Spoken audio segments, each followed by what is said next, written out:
que ce soit pour des raisons religieuses ou pour n'importe quelle raison. Et d'ailleurs, pour les religieux, je vous rappelle que Dieu lui-même est riche.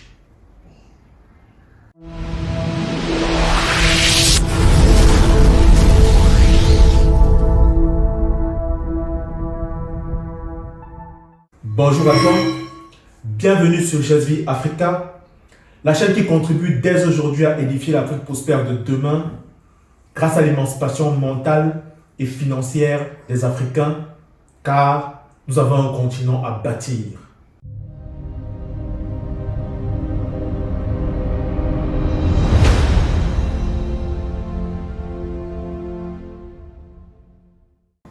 Je pense que les personnes qui devraient être animées de la plus grosse rage de vaincre, de la plus forte envie de réussir, de l'ambition la plus dévorante de conquérir le monde, ne devraient pas être les Chinois, encore moins les Américains, mais ça devrait être plutôt les Noirs, les Africains noirs, plus les Afro-descendants en général.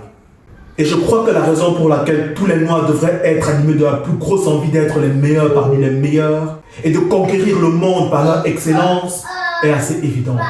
Cela fait plus ou moins 570 ans que le monde entier nous marche dessus. À un moment donné, il y en a vraiment marre. Il faut reprendre le contrôle de la situation et s'imposer. Et la meilleure manière de s'imposer dans notre monde aujourd'hui, c'est de montrer son pouvoir économique et financier. Mais pour que cela ait un réel impact, il faut que cela se fasse non pas à l'échelle individuelle, mais à l'échelle de la communauté. Les gens qui veulent être les seuls à être riches ou atteindre le succès tout seuls dans leur coin, parce qu'ils ne veulent pas que les autres réussissent comme eux, en Afrique aujourd'hui, on n'en a vraiment plus besoin. C'est en tant que communauté qu'on s'élève et qu'on s'impose, car un individu tout seul, ça ne vaut absolument rien.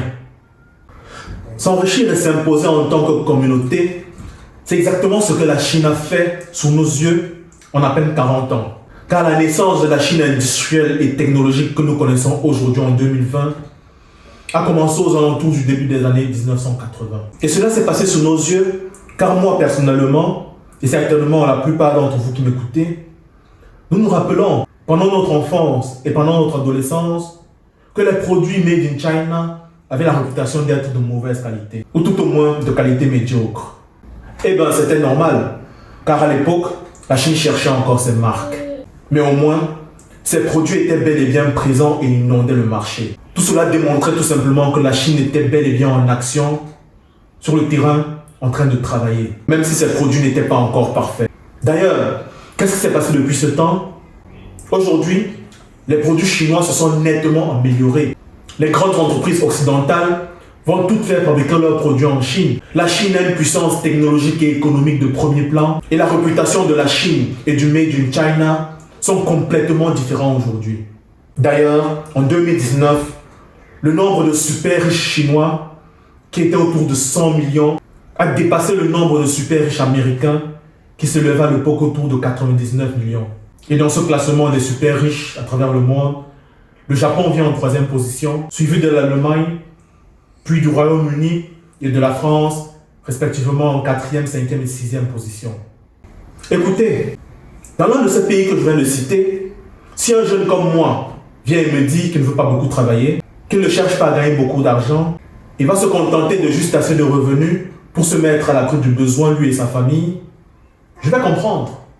Il a le luxe de se permettre de se contenter de peu dans sa vie, car ses parents, ses grands-parents, ses ancêtres ont travaillé. Ils ont construit le pays de manière à permettre à une bonne partie de la population, y compris à lui-même, d'avoir aujourd'hui une bonne situation et une bonne qualité de vie. Ils ont travaillé et aujourd'hui, s'ils veulent se reposer, ils peuvent se le permettre. Mais si par contre un Africain comme moi, un Noir ou un Afro-descendant, vient me tenir le même discours de modestie financière, je suis désolé, à mes yeux, cela ne passe absolument pas. Pendant que les parents et les ancêtres des autres étaient en train de construire le pays, de travailler et de bâtir un meilleur avenir pour eux et pour leurs enfants, nous, Africains, étions occupés à soigner nos blessures historiques. Ce qui est tout à fait normal, car aucun autre peuple n'a subi les tragédies que nous avons subies. Tragédies qui ont causé de terribles dégâts encore visibles aujourd'hui.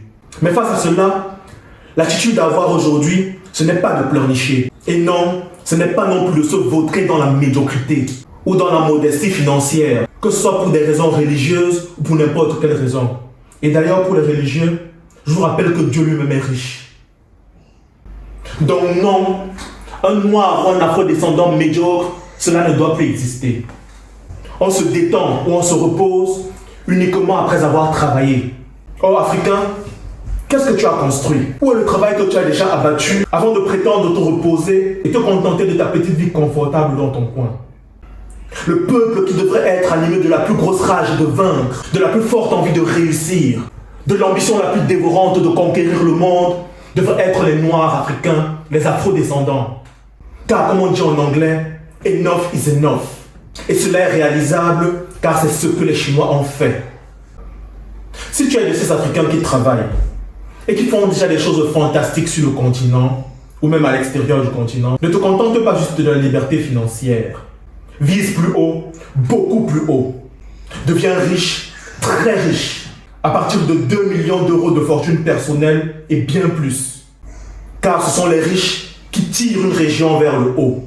C'est eux qui créent des emplois, résolvent les problèmes du quotidien grâce à leur business, dynamisent l'environnement économique grâce à leurs activités, bâtissent le pays et sa réputation à travers le monde. Et en bonus, en devenant riche, vous mettez vos propres enfants à l'abri du besoin pour plusieurs générations.